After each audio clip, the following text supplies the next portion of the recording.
Assalamualaikum, welcome back to my YouTube channel Musfira Idris. Okey, memandangkan dalam video yang lepas ramai yang berminat untuk tahu apakah yang aktiviti ataupun program yang saya lakukan selepas daripada video tu. Memang ramai yang berminat. So, untuk video kali ini saya akan share dengan kamu apakah aktiviti yang kami lakukan selepas daripada program tersebut. Dalam projek Santun Masyarakat kali ini, kami telah menamakan projek kami sebagai Let's Learn Marabik yang bermaksud Mari Belajar Marabik. Untuk pengetahuan semua, program Let's Learn Marabik ini telah kami jalankan pada 21 Disember 2021 iaitu pada hari Selasa bersama dengan pelajar sekolah menengah rendah daripada Rumah Kanak-Kanak Kota Kinabalu Beringgis Papar Sabah secara atas talian. Nak tahu lebih lanjut? Jom tengok video ini.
Projek Santun Masyarakat Let's Learn Marabik merupakan gabungan perkataan dari bahasa Melayu dan bahasa Arab.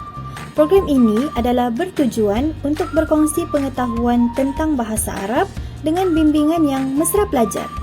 Perbendaharaan kata bahasa Melayu yang berasal dari bahasa Arab adalah cukup banyak dan sangat sinonim antara satu sama lain. Oleh itu, program ini akan memberi peluang kepada remaja dalam golongan sasaran untuk mempelajari bahasa Arab dengan menggunakan pendekatan yang menarik. Melalui program ini, golongan sasaran juga akan dapat mengetahui dan menguasai serba sedikit perkataan asas yang digunakan dalam bahasa Arab serta menarik minat mereka untuk mempelajari bahasa Arab dengan lebih mendalam.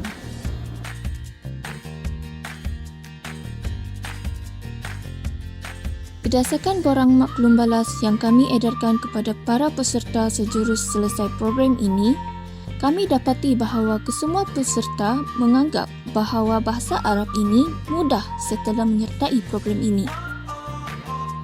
Dan hampir kesemua peserta berkeinginan untuk meneruskan pelajaran dalam bahasa Arab dengan lebih mendalam. Mereka juga bersetuju dan menyedari bahawa terdapat banyak perkataan bahasa Arab yang digunakan dalam bahasa Melayu. Penilaian isi kandungan, kaedah penyampaian, masa yang diperuntukkan, penyampaian dan keberkesanan program pula secara keseluruhannya adalah sangat memuaskan bagi peserta. Mereka bersetuju bahawa panel menyampaikan kandungan yang menarik, penyampaian yang baik dan menepati tajuk program. Mereka juga berharap program sebegini akan diteruskan lagi pada masa akan datang kerana ia memberikan mereka pengetahuan dan ilmu yang baharu. Seterusnya adalah masalah dan penyelesaian sepanjang program. Pertama sekali, program ini pada mulanya dilakukan secara bersemuka.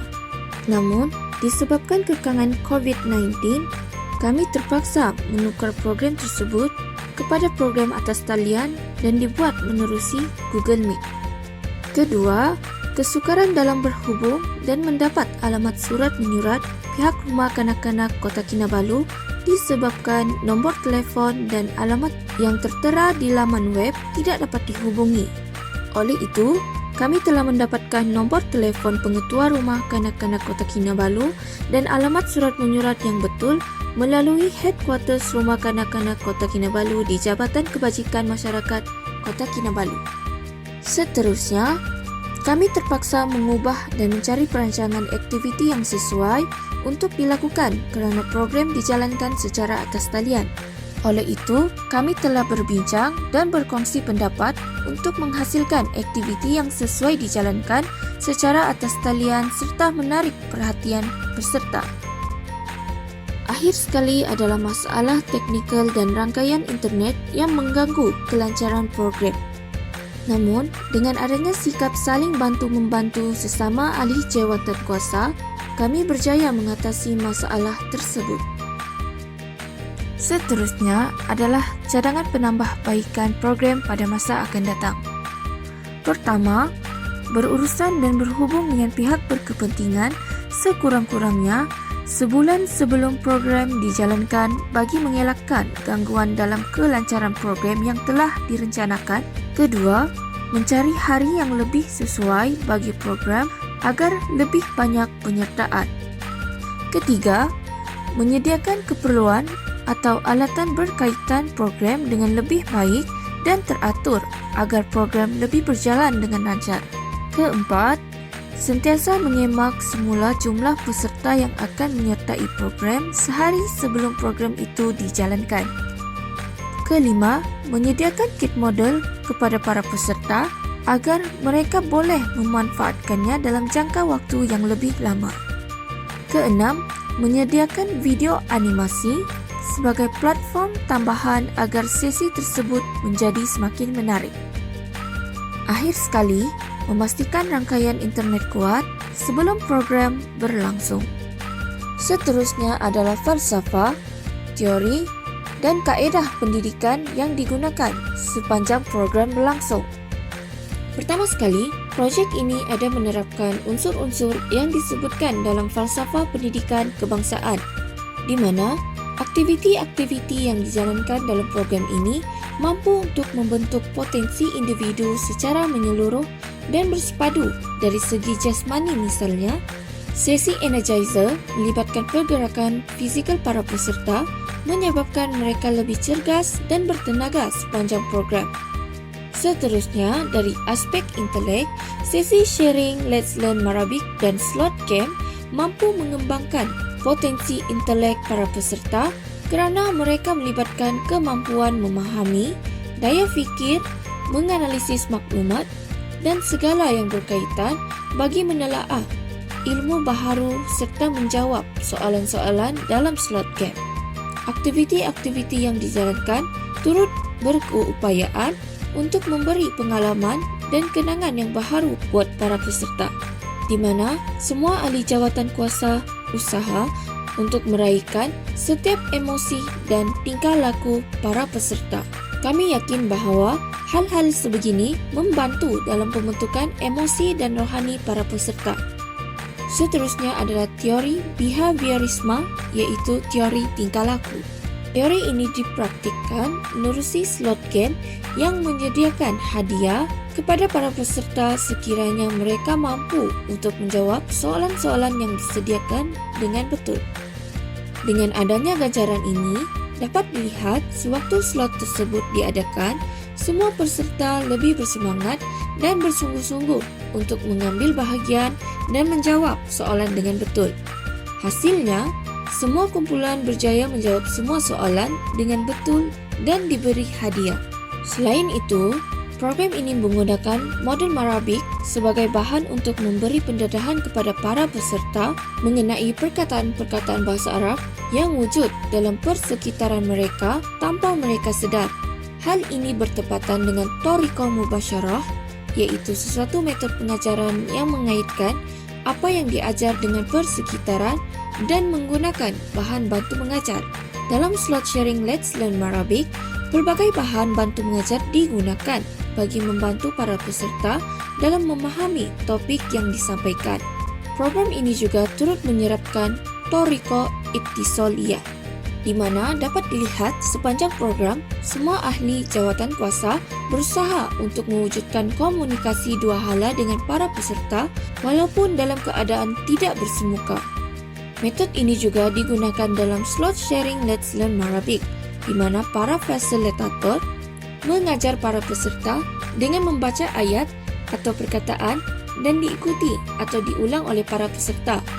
Para fasilitator juga membetulkan sebutan dan menjelaskan makna perkataan atau ayat kepada para peserta.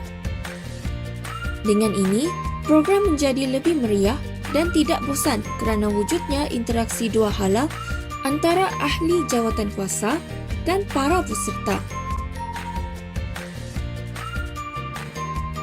Akhir sekali adalah kaedah soal jawab, di mana hampir semua aktiviti atau slot menggunakan kaedah soal jawab ini. Kaedah ini membantu para fasilitator dalam mengetahui sama ada para peserta faham tentang apa yang disampaikan, persediaan mereka atau masalah sewaktu program berlangsung. Dan slot game merupakan sesi yang menggunakan hampir 100% kaedah ini. Menerusi sesi ini, kami dapat melihat pencapaian para peserta dan kefahaman mereka mengenai model Marabek ini. Hal ini juga menjadi salah satu alat untuk mengukur sama ada objektif program ini telah tercapai ataupun tidak.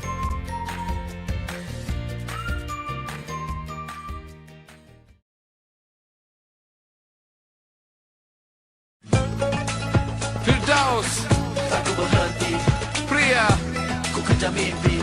Akbar, that's right. Yeah. Ku langkahkan kaki ini di hangat mentari pagi. Ku syukuri hari ini aku masih berdiri.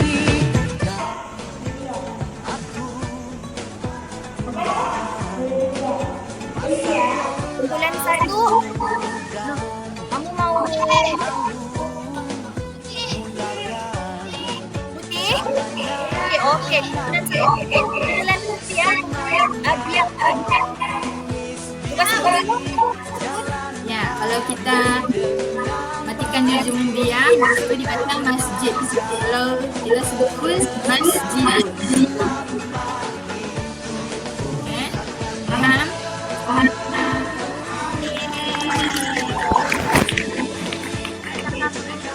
Kalau kakak cakap hai, kamu cakap hello. Kalau kakak cakap hello, kamu cakap hai. Boleh? Hai. Hai. Hello.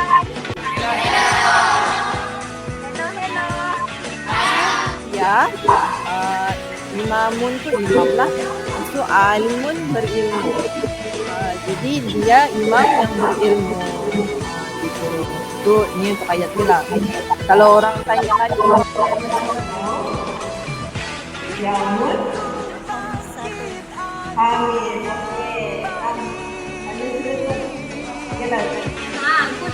Kuli, rang sam sam. Zoom, rang sam sam. Rang sam sam, kuli, rang sam sam.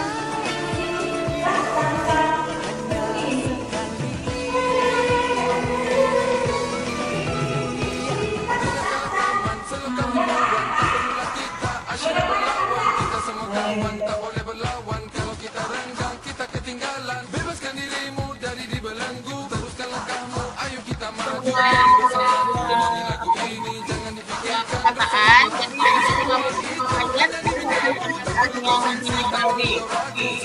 Askari yang berbagai. Yang pertama, baca punca. Punya sebutan. Okey. Jawapan yang betul. Okey, betul. Pandai. Hari Beringis Papa Sabah, rakan-rakan di seperjuangan saya sendiri, Kak Anis, Kak Nani, Kak Aisyah, Kak Ain, kamu, Kak Suhani, jalankan. Dan dari pihak kami minta maaf lah kalau ada kekurangan sebab terima kasih sangat-sangat sama yang di hari ini. Walaupun tadi pembagian kumpulan macam berbuatkan dengan untuk mengaktifkan diri dalam menyertai kegiatan mempunyai rasa dan menggunakan yang lain. Mengucapkan jutaan terima kasih kepada Allah.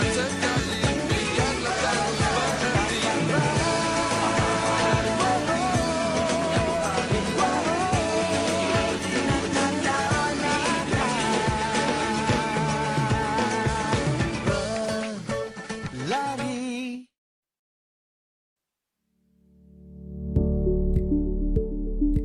Alhamdulillah, dengan izinnya saya dan rakan sekumpulan dapat menjalankan tugasan projek santun masyarakat yang diberikan bagi subjek KPG 3013 Insan Guru Profesional iaitu Let's Learn Marabik ini dengan jayanya.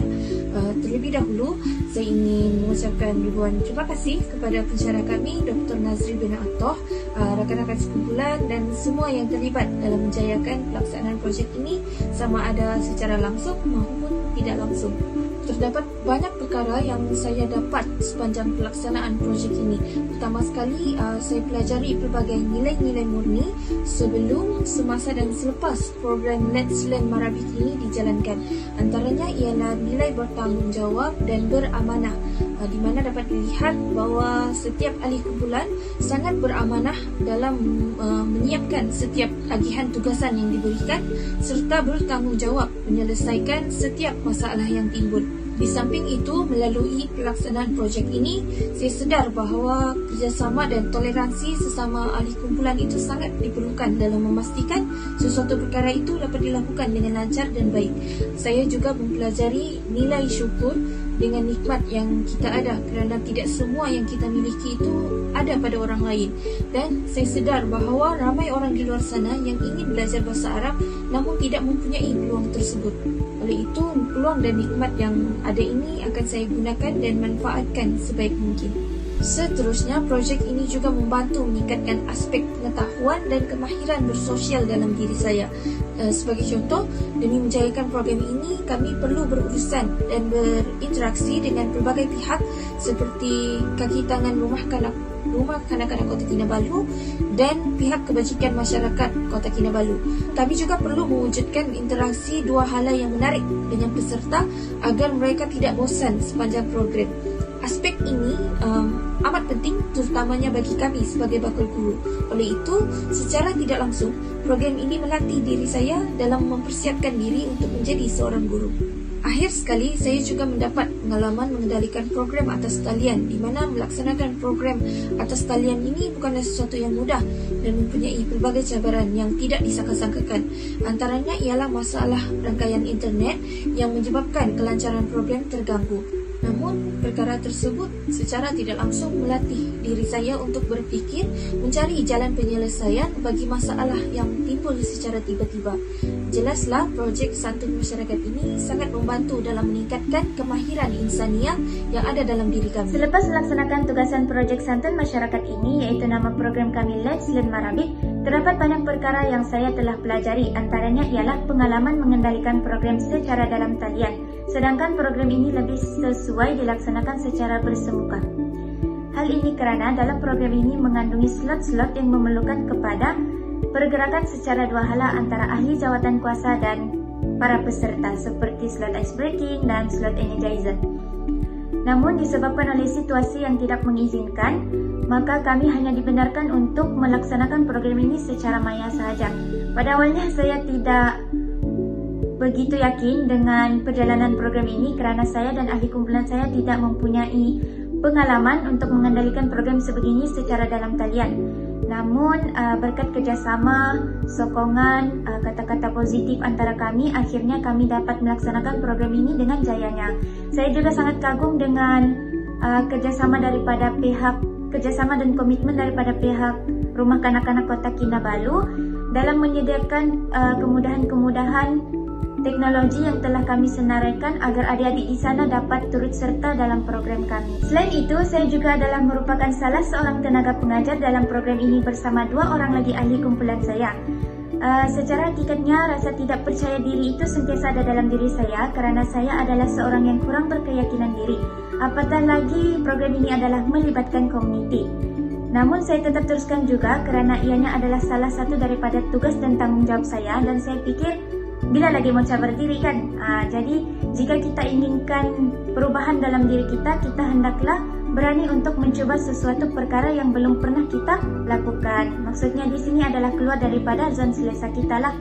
Jadi secara tidak langsung sebenarnya program ini telah memberi keyakinan diri kepada diri saya, telah memupuk keyakinan diri dalam diri saya untuk berhadapan dengan masyarakat sebelum saya menjadi seorang pendidik pada masa akan datang. Secara tidak langsung, program ini juga telah memberi pendedahan kepada saya tentang cara ataupun prosedur yang sesuai digunakan ketika hendak berurusan dengan sesebuah komuniti sasaran. Dan sebenarnya banyak cabaran yang telah kami lalui sebelum melaksanakan program ini. Alhamdulillah semuanya berjalan dengan lancar sebelum tarikh sebenar program bermula. Di sini saya mengatakan bahawa saya sangat berbesar hati kerana saya dan rakan-rakan saya telah berjaya menyiapkan tugas yang diberi ini. Sememangnya semua ini tidak akan berlaku tanpa kerjasama dan bantuan daripada orang sekeliling. Sememangnya sepanjang proses program ini berlangsung, banyak perkara yang telah berlaku dan banyak yang telah saya pelajari. Semasa program ini berlangsung, saya menjadi salah satu tenaga pengajar bagi program kami, iaitu Let's Learn Marabic, di mana sepanjang proses pengajaran saya dan rakan-rakan saya yang lain telah mengaplikasikan beberapa ciri kualiti pengajaran guru bahasa. Antara ciri yang kami aplikasikan adalah, pertama adalah menggunakan contoh yang mudah, mengajar menggunakan contoh yang mudah, di mana kami memberikan penerangan dan juga contoh-contoh yang mudah untuk difahami oleh kanak-kanak yang kami ajar. Seterusnya kami juga mengaplikasikan ciri yaitu kreatif dalam pengajaran dan pembelajaran serta menggunakan alat bahan bantu mengajar. Kami menggunakan slide, dan di dalam slide tersebut kami memasukkan gambar, juga perkataan-perkataan yang mudah untuk difahami. Seterusnya, semasa akhir aktiviti pengajaran kami telah melaksanakan satu aktiviti secara berkumpulan, di mana kami memberikan soalan-soalan yang berbeza untuk setiap kumpulan, dan aktiviti ini adalah terdapat ciri yang kami aplikasikan, iaitu memberikan latihan. Di samping itu, melalui program ini juga yang saya laksanakan bersama rakan-rakan ini telah mengeratkan lagi silaturahim antara kami, dan secara keseluruhannya melalui tugasan program Santun Masyarakat ini telah memberi banyak faedah kepada saya dan rakan-rakan yang lain, dan membuatkan saya lebih meminati profesi guru ini, dan menambahkan lagi semangat saya untuk memperbaiki diri untuk menjadi seorang insan guru profesional pada masa hadapan. Bagi refleksikan diri projek Santun Masyarakat, saya telah memperoleh beberapa kebaikan melaluinya, iaitu program ini membantu saya dalam merancang dan menjalankan program dengan lebih baik, di mana bagi menjayakan program tersebut, kami telah membahagikan tugas secara terperinci bagi setiap ahli kumpulan. Kami juga merancang aktiviti-aktiviti yang mampu menarik minat komuniti sasaran.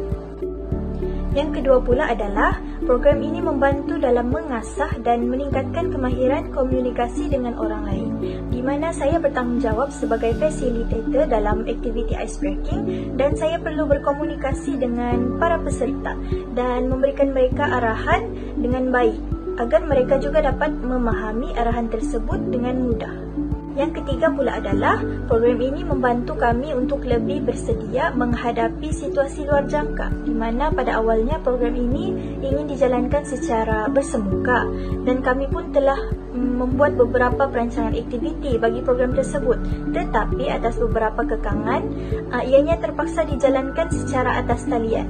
Memandangkan aktiviti yang kami rancang sebelum itu adalah untuk aktiviti bagi program secara bersemuka, maka kami perlu merancang semula aktiviti-aktiviti yang sesuai untuk dijalankan secara atas talian.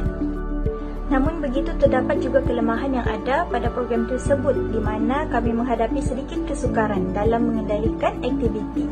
Bagi aktiviti ice breaking, pembahagian kumpulan telah pun dibuat mengikut nama-nama peserta yang diberikan. Tetapi jumlah peserta yang hadir pada hari tersebut melebihi jumlah yang telah dimaklumkan kepada kami. Maka saya terpaksa mengubah semula secara spontan perancangan aktiviti bagi pembahagian kumpulan. Walaupun begitu, ianya tetap berjalan dengan baik. Mungkin penambahbaikan boleh dibuat pada masa akan datang dengan cara menghubungi pihak yang menguruskan senarai nama peserta untuk menyemak semula jumlah peserta yang terlibat dengan program sehari sebelum program dijalankan. Secara rangkumannya, terdapat pelbagai perkara yang saya telah pelajari dan perolehi sepanjang menguruskan program ini. Antaranya ialah yang pertama, saya sedar bahawa untuk menjayakan sesuatu perkara itu, kita perlu kepada bantuan orang lain ataupun orang di sekeliling kita lah. Sebenarnya saya amat beruntung dan bersyukur kerana dikurniakan seorang pensara subjek yang sangat-sangat suportif dan sering membantu kami dari segi nasihat dan juga pendapat yang membina, dan juga ahli-ahli kumpulan saya yang sangat proaktif, rajin membantu dan bertanggungjawab. Dan dengan adanya mereka semua ini, alhamdulillah segala proses untuk menguruskan atau menjalankan program ini dari awal hingga ke akhir menjadi lebih mudah dan lancar. Dan pada awalnya saya agak ragu dan khawatir untuk menjalankan program ini kerana melibatkan masyarakat luar. Tapi disebabkan dengan ada dorongan dan juga sokongan daripada mereka semua, inilah yang menyebabkan saya lebih percaya diri dan yakin untuk melakukan atau melanjutkan program ini. Ya, untuk program ini juga kami disebabkan oleh para peserta kami ialah adik-adik daripada Rumah Kanak-Kanak Kota Kinabalu, iaitu sebuah rumah kebajikan. Kami memerlukan kebenaran untuk melaksanakan program di sana. Jadi kami perlu berhubung dengan Jabatan Kebajikan di Kota Kinabalu, dan pengalaman ini serba sedikit mematangkan saya dari segi profesionalism dan juga etika. Saya sedar bahawa kita perlu bersikap profesional, beretika dan beradab ketika berurusan dengan mereka-mereka yang berkepentingan inilah. Selain itu, saya turut menyedari kepentingan berkomunikasi dan saling memahami dalam berorganisasi ataupun berkelompok sepanjang melakukan program ini. Dan saya sedar bahawa dengan adanya komunikasi dan saling bersefahaman yang berterusan antara saya dengan ahli kumpulan ataupun pihak yang kami berhubung, terutama sekali kaki tangan di pengetua dan juga kaki tangan di Rumah Kanak-Kanak Kota Kinabalu, adalah penting bagi mengelakkan miscommunication ataupun salah faham di antara kami. Dan akhir sekali, apa yang saya telah pelajari juga adalah kepentingan backup plan ataupun plan sandaran sewaktu menjalankan suatu program itu. Hal ini kerana kita tidak dapat menjangkakan kebarangkalian ataupun kemungkinan yang boleh berlaku sepanjang kita mengendalikan program tersebut. Dan apa yang saya telah pelajari juga adalah apabila adanya perkara yang kita tidak menjangkakan berlaku, kita haruslah sentiasa tenang dan saling berbincang dengan ahli kumpulan untuk mencari solusi yang terbaik. Sepanjang melaksanakan program Let's Learn Marabic ini, terdapat banyak perkara yang telah saya pelajari. Antaranya ialah pengalaman dalam melaksanakan sesuatu program. Melaksanakan sesuatu program bukanlah sesuatu yang mudah. Ia memerlukan persiapan yang rapi dan tersusun agar sesuatu program berjalan dengan lancar. Seterusnya, walaupun kami mendapat sedikit kesukaran dalam mendapatkan tempat melaksanakan program ini, namun alhamdulillah kami dapat atasi dengan sebaiknya. Selain itu, melalui tugasan ini juga perkara yang amat saya kagumi dalam kumpulan kami adalah nilai kerjasama yang sangat tinggi, yang mana kami telah melaksanakan segalanya bersama dan membahagikan tugas dengan baik dan seadil. Selain itu juga, melalui tugasan ini, saya belajar untuk bersikap lebih yakin dan lebih bersedia untuk melakukan sesuatu perkara. Saya juga amat berpuas hati dengan apa yang telah kami lakukan kerana segalanya dipermudahkan dan berjalan seperti apa yang telah kami inginkan. Saya berasa amat terharu kerana pihak Rumah Kebajikan itulah yang banyak membantu kami dalam sepanjang program kami berlangsung. Saya berasa amat bersyukur kerana kami dapat bekerjasama dengan baik dengan Rumah Kanak-Kanak di sana dan segalanya berjalan dengan lancar. Dan kesimpulannya, saya berasa amat bersyukur kerana dapat melaksanakan tugasan ini dengan baik dan berharap segalanya menepati apa yang telah diinginkan. Program Let's Learn Marabik ini memberikan impak yang besar dan berguna kepada diri saya sendiri, rakan-rakan sekumpulan dan juga para peserta khususnya. Semangat berpasukan yang kami amalkan membantu dalam menjayakan program. Tanpa usaha dan semangat rakan-rakan seperjuangan, program ini tidak akan berjaya dan tidak akan berjalan dengan lancar. Selain itu, kerjasama para peserta juga membangkitkan semangat kami supaya tidak mensia-siakan program yang dijalankan. Sepanjang program berjalan, saya dapati bahawa diri saya adalah seorang yang bertanggung jawab. Ini kerana tugas yang diberikan kepada saya yaitu dalam mengetuai slot permainan, di mana saya dapat menjayakan program slot tersebut dengan mendapat respon yang baik daripada para peserta. Di samping itu, program ini juga mendidik saya untuk bersabar dan percaya diri walaupun program sebegini jarang saya laksanakanlah dan jarang saya sertai. Seterusnya, melalui program ini juga saya berpeluang untuk bertemu dan bersua dengan para peserta yang terdiri daripada kanak-kanak yang kurang bernasib baik dan tidak berkeluarga walaupun cuma secara di atas talian sahaja. Ini sekaligus mengundang rasa hiba dan bersyukur kepada dalam diri saya dan rakan-rakan yang lain. Akhir sekali, sikap kerjasama daripada pihak Rumah Kebajikan Kota Kinabalu sungguh memberi impak besar di mana tanpa pihak tersebut kami tidak akan berpeluang mengadakan program sebegini dengan jayanya. Pengalaman yang diperoleh semasa menjalankan program ini akan dijadikan sebagai kenangan yang bermakna dan boleh dijadikan sebagai pedoman jika ingin mengadakan program sebegini lagi pada masa akan datang, insyaAllah.